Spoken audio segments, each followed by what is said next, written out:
Welcome to the Banker Lamp. Please enjoy the video. In this video, I will explain how to do the leap of faith in Riders Republic. This iconic challenge requires precision and the right gear. You will need to equip either a wingsuit or a rocket wingsuit to successfully attempt this jump. Head to the very top of the Grand Teton mountain peak, which stands at over 13,000 feet, to begin your ascent. Once you reach the summit of Grand Teton, look for a small, distinct wooden platform. This platform marks the exact spot for your jump. Carefully position your character right on the edge, ensuring you are facing outwards towards the expansive valley. Take a moment to align yourself perfectly for the best trajectory and a successful attempt. With your character positioned, run forward and jump off the platform.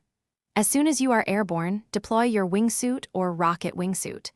The camera will shift to a cinematic view, mimicking a famous game series. Do not steer too aggressively. Maintain a smooth, controlled glide. The goal is a direct, uninterrupted fall. Continue your descent, aiming for the designated landing zone far below the peak. The challenge will automatically register as complete once you safely reach the ground. Successfully performing the leap of faith will grant you a substantial amount of experience points and a unique cosmetic reward. Enjoy the breathtaking view and your accomplishment. Thanks for watching. If this was helpful, leave a like and consider subscribing. See you next time.